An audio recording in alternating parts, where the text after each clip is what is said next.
تو اب لیکن یہ بڑا مشکل ہے کسی بھی صحافی کے لیے یا ایون آج کل تو وکیلوں کے لیے بھی کہ وہ یہ کہہ دے کہ ہم نے سیاست نہیں کرنی اور پھر ایسا ہی ہو. تو سب سے پہلے تو میں چاہوں گا اسد آپ ہمارے آج میزبان ہیں اور آپ نے ہمیں یہ ہمارے پروگرام کو رونق بھی بخشی ہے. تو سب سے پہلے تو یہ بتائیں عید کا دن کیسا لگ رہا ہے گھر میں, اور یہ آپ کی ویسے قسمت ہے, بہت سارے دوست تو ابھی بھی جیل میں ہوں گے, اور آپ کو کیسا لگ رہا ہے؟ آپ کو توقع تھی کہ آپ رمضان سے پہلے آ جائیں گے باہر, اور کیسا لگ رہا ہے؟ اچھا, پہلے تو مجھے بہت خوشی ہے کہ میں آپ لوگوں کی میزبانی کر رہا ہوں, اور یہ آپ لوگوں کا اپنا گھر بھی ہے, سو اس میں کوئی ایسی نہیں ہے فارمیلٹی. لیکن جہاں تک جیل کا تعلق ہے تو مجھے ایک موقع پر لگا تھا کہ عید میری اندر ہوگی, جب وہ میری تھرسڈے والی جو بیل ہیئرنگ تھی وہ جب منڈے پہ فار نو ریزن پوسٹ پون کی گئی, تو مجھے اس سے لگا, تو جو پولیس والے نے مجھے بتایا کہ آپ کی منڈے کو چلی گئی ہے, تو میں نے اس سے پہلا سوال یہ کیا, میں نے کہا تو عید یہاں پر کیسے ہوتی ہے اندر؟ تو اس سے تھوڑی دیر میں نے منہ کی طرف دیکھا, پھر ہنسا, کہتا ہے آپ کو لگتا ہے کہ آپ کی عید اندر ہوگی؟ میں نے کہا یار جو حالات چل رہے ہیں نا, مجھے لگتا ہے عید اندر کروا دیں گے, تو عید پر کیا ہوتا ہے یہاں پہ؟ تو اس نے مجھے کہا نہیں اتنا بڑا مقدمہ نہیں ہے, آپ چلے جائیں گے. میں نے کہا نہیں آپ کو حالات کا آئیڈیا نہیں ہے, میں اس میں سے کہہ رہا ہوں میری عید اندر کے چانسز ہیں. تو پھر اس نے مجھے بتایا کہ وہ سیویاں ملتی ہیں, باقی سب کچھ روٹین کا ہی ہوتا ہے, کھانا وہی ہوتا ہے, دن میں 3 ٹائم جو آتا ہے, بس ایک ڈفرینس یہ ہوتا ہے کہ آپ کو سیویاں ملتی ہیں اس دن صبح. تو اس وقت تھوڑا بہت مجھے لگ رہا تھا کہ قیدیوں کو بھی پتہ چلے کہ عید ہے آج, ورنہ تو بہت سی باتوں کو انہیں پتہ بھی نہیں چلتا نا. یس, جیل کے اندر ایک اپنی دنیا ہے. تو ہم ایمان کیسا آپ کو لگ رہا ہے کہ عید کے دن تو وکیل بھی بڑے عجب الگ الگ نظر آتے ہیں, کیونکہ ہم تو جب بھی وکیلوں کو ملتے ہیں وہ بلیک سوٹ میں ہوتے ہیں یا بلیک کوٹ اور وائٹ ڈریس ہوتا ہے, وائٹ شرٹ ہوتی ہے, تو بڑا عجیب لگ رہا ہے. ویسے آپ کو آج عید کے ڈریس میں دیکھ کے بڑے پلیزنٹ آپ لگ رہی ہیں, مجھے بھی بہت وکیل تو بڑے روکھے سوکھے سے ہوتے ہیں, آج تو آپ بالکل ڈفرنٹ لگ رہی ہیں, مارننگ شو کی ہوسٹ لگ رہی ہیں. تھینک یو سو مچ, بہت بڑا کمپلیمنٹ آپ نے مجھے دیا ہے, بٹ ڈیفینیٹلی اچھا ہوتا ہے, ایک روٹین سے بھی بریک ملتی ہے عید پر, اور ٹائم آف ملتا ہے جو آپ کو پتہ ہے وکیلوں کو ضرورت ہوتی ہے اس کی. تو اور آج آبویسلی ہم اسد کے گھر پہ اس کے ساتھ بیٹھے ہوئے ہیں, تو خوشی کا موقع ہے کہ یہ جیل سے باہر آ گیا ہے اور پھر سے اپنے ویلاگز بھی شروع کر دیے ہیں, تو خوشی کا دن ہے. اس میں بھی آپ کی بڑی محنت ہے ویسے ایمان, آپ نے بڑا سپورٹ کیا, اور صحافیوں کے لیے میرے خیال میں آپ نے ایز اے لائر جو کنٹریبیوشن کیے ہیں وہ تو ہمیشہ ہی یاد رکھی جائے گی. مگر ایمان آپ ایک پرٹیکولر ایک آپ پولیٹیکل ماحول سے گزری ہیں, آپ خود بھی آپ پہ مقدمے بنے, اور آپ کی والدہ محترمہ جو میری استاد ہیں, میں بڑے احترام سے ان کا اب بھی ڈر کے نام لیتا ہوں, ڈاکٹر شیریں مزاری قائد اعظم یونیورسٹی سے ہماری وہ استاد ہیں, تو انہوں نے بھی بڑا مشکل وقت دیکھا ہے. تو آپ کو اچھا لگ رہا ہے کہ عید گھر پہ ہی اچھی رہتی ہے, جیل میں نہیں؟ آپ کو کیسا لگ رہا ہے ویسے؟ ڈیفینیٹلی, لیکن جب آپ اس چیز سے گزرتے ہو تو آپ سوچتے ہیں ان لوگوں کے بارے میں جو عید اپنی فیملیز کے ساتھ نہیں اسپینڈ کر سکتے, اور اس طرح کے پاکستان میں بھی ہزاروں جیسے لاپتہ افراد ہیں, ان کی فیملیز ہیں جو اس عید بھی اپنے پیاروں کا انتظار کر رہی ہوں گی. تو خوشی کے ساتھ ساتھ یہ ایک موقع انٹروسپیکشن کا بھی ہے کہ ہمیں سوچنا چاہیے کہ اگر ہمارے لیے ایک خوشی کا موقع ہے, یہ ایک بہت تکلیف دہ دن ہوتا ہے بہت سے لوگوں کے لیے. بے شک یہ بات تو صحیح ہے. تو ماں جی, آپ ایک صحافی کی والدہ ہوتے ہوئے آسان کام ہے یا مشکل کام ہے؟ نہیں, آسان اور مشکل تو کچھ بھی نہیں لگتا, سے خوشی بڑی ہوتی ہے. اچھا, کیونکہ ہمارے پوری فیملی میں کوئی صحافی نہیں ہے سوائے اس کے. اب اس نے ہماری اتنی وہ کروا دی ہے نا مشہوری, کہ جتنی ہماری فیملی ہے نا سب بھی سدور کی والدہ, سدور کی امی, تھوڑے پتر نے آئی کیتا, تھوڑے پتر نے, یہ چیز سن کے بڑی خوشی ہوتی ہے. چاہے کوئی اچھی ہوتی ہے بری ہوتی ہے وہ الگ بات ہے, لیکن خوشی بہت ہوتی ہے. نہیں, آپ کو کب کسی بات پہ غصہ بھی آتا ہے یا خوشی ہوتی ہے؟ نہیں, غصہ شصہ کچھ نہیں آتا, ایسے ہی وہ سمجھاتے تھے کہ اتنی سخت زبان استعمال نہ کیا کرو بیٹے, بات ادا کرنے کا کوئی بات ہوتی ہے, تو یہ مانتا نہیں تھا.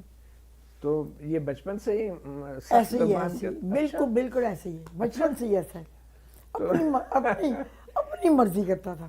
اچھا, تو ہادی صاحب لیکن یہ ہے آپ کے لیے جو ہے میں نے ماں جی سے تو پوچھ لیا کہ صحافی کی والدہ ہونا آسان ہے یا مشکل, تو آپ کے لیے ایمان مزاری کا شوہر ہونا کتنا آسان یا مشکل ہے؟ بہت اچھا سوال ہے جی. بڑا اس معاملے میں جس طرح آپ پوائنٹ آؤٹ کر رہے ہیں, وہ خدشے اور اندیشے اور وہ جو رسک ہے آپ کا لائن آف ورک کا, وہ تو موجود ہے. لیکن آئی تھنک میں تھوڑا یوز ٹو تھا, کیونکہ ہم ملنے سے پہلے یا شادی سے پہلے بھی ایز کولیگس ان کیسز پہ کام کرتے تھے. میری فیلڈ بھی یہی ہیومن رائٹس کا کام ہی تھا, تو تھوڑا بہت اندازہ مجھے تھا. تو I fully understood before stepping into this role. کوئی ایسا مخصوص کیس یا مقدمہ جس میں آپ دونوں نے یہ فیصلہ دے دیا؟ ہماری یہ بڑی انٹرسٹنگ بات ہے متی صاحب کہ ہماری پہلی ملاقات ایک کیس کی وجہ سے ہوئی تھی. اچھا, یہ اسلام آباد میں بہت مجھے شک تھا. تو کچہری میں ہوئی تھی ملاقات پہلی. اچھا جی جی. وہ کیا کیس کیا تھا؟ بڑا مشہور کیس ہے وہ. ایک تھے ایکٹیوسٹ ہیں, انہوں نے ایک فوٹو شوٹ کیا تھا جس کے اوپر ان پہ اسلام آباد کی انتظامیہ نے فحاشی کا پرچہ کر دیا تھا. اچھا, تو وہ کافی عرصہ چلا. اس کو کون سی جگہ پہ؟ یہ ایکسپریس وے پہ جو قائد اعظم مونیومنٹ ہے آئی تھنک, اس کے سامنے یہ ہوا تھا.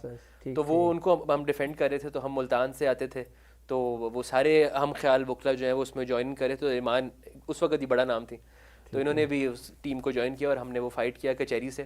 وہاں سے ان کی بیلیں کرائیں. اس کے بعد اس کی کوشمنٹ اسلام آباد ہائی کورٹ سے, آنریبل اسلام آباد ہائی کورٹ نے اسے کوش بھی کیا اور اس پہ قلندرے کا حکم بھی دیا, یعنی کہ ان کے خلاف ایف آئی آر, جھوٹی ایف آئی آر کا بھی کیا.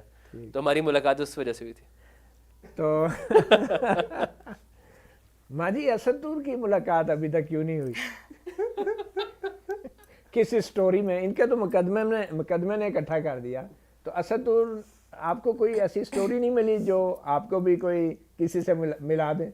نہیں, وہ سٹوری کی بات نہیں ہوتی. اصل میں متی بھائی روٹین میں ہم اتنا زیادہ کام کر رہے ہوتے ہیں, اتنا زیادہ چیزوں میں وہ ہوتے ہیں, انوالو ہوتے ہیں کہ وہ اگر آپ سے کوئی انٹریکٹ کر بھی رہا ہو تو آپ کا ذہن اس وقت سٹوری پر ہی چل رہا ہوتا ہے. اچھا, کہ سٹوری کیا ہے.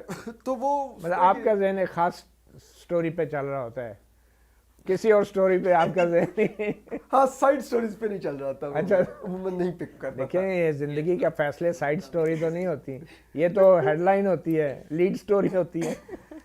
ہاں بس وہ شاید اس میں اتنا کامیاب نہیں ہوں, وہ میرے اتنا دماغ نہیں اس طرف چلتا. تو ادروائز یہ بس. کیوں ماں جی, یہ درست کہہ رہے ہیں, ان کا دماغ ایک ہی طرف چلتا ہے. ویسے میں بیٹے آپ کو بتا دوں کہ یہ چاہے جھوٹ ہے یا سچ کا, بچپن سے ہی یہ بات شیئر کوئی نہیں کرتا. بھائی جو مرضی کر کے آئے, سارے جہاں کی چیزیں شیئر کرتے ہیں, کچھ زیادہ ہی شیئر کر جاتے ہیں. اپنی بات نہیں شیئر کرتا گھر آ کے کہ یہ ہوا تھا. میں بار بار پوچھتی ہوں, گئے تھے, پھر کون آیا ہوا تھا, فلاں آیا ہوا تھا. آپ لوگ مجھے نام وغیرہ آتے ہیں, میں پوچھوں گی, اسے ہوں سے ہاں نہیں کروں. اتنی سی یہ عادت ہے شروع سے. نہیں تو آپ نے کبھی ان سے پوچھا نہیں کہ بھئی کیا فیصلہ کیا ہے, سٹوریاں ہی کرتے رہنے ساری عمر؟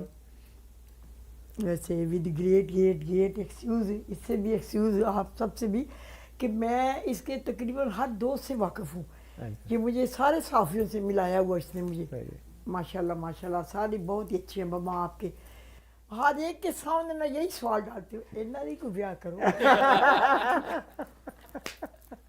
چلیں اسد, آپ بلش کر گئے. میں بہت کم ایسا ہوتا ہے کہ اسد جو ہے نا بلش کر جائے, کیونکہ اس کے ملاق سن کے دوسرے لوگ بلش کر جاتے ہیں.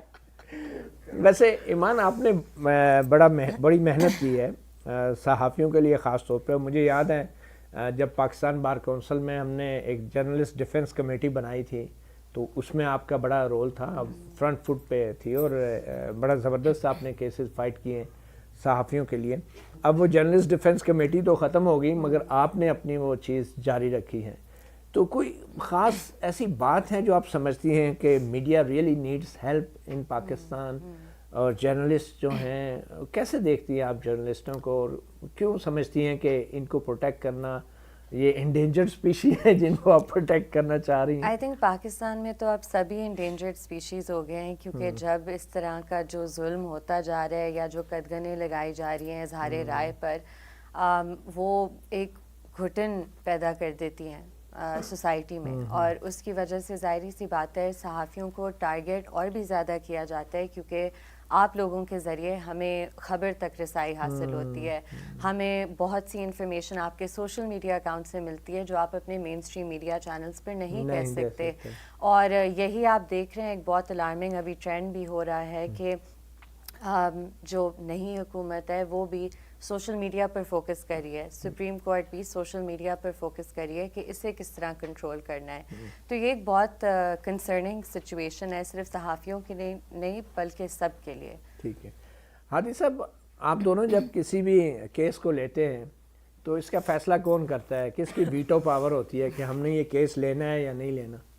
میرے خیال سے زیادہ تر تو کیس آتے ہی اس کی نوعیت سے فیصلہ ہو جاتا ہے آٹومیٹکلی, اور اس معاملے میں ہماری سوچ بہت ہم آہنگ اور ایک جیسی ہے کہ وہ لینا ہے یا نہیں, یا یہ کاز ورتھ اٹ ہے, اس کے لیے کھڑا ہونا ہے, کام کرنا ہے. اس کے بعد آئی تھنک اس کو کس طرح سے کرنا ہے اس پہ ہمارا تھوڑا سا آئی تھنک ہم اختلاف کرتے ہیں کہ ڈیولز ایڈوکیٹ بھی پلے کرتے ہیں, وہ بھی کرتے ہیں, بٹ رزلٹ ایک ہی چاہیے ہمیں, بٹ اس کو وہاں تک پہنچنے کا طریقے کے اوپر ہمارا ہو سکتا ہے کہ ہم اختلاف کریں, اس پہ پھر ہم تھوڑا سا کرتے ہیں آپس میں, ٹاس کر لیتے ہیں اس پہ پھر ہم دیکھیں. چلیں یہ ایک چھوٹی سی بریک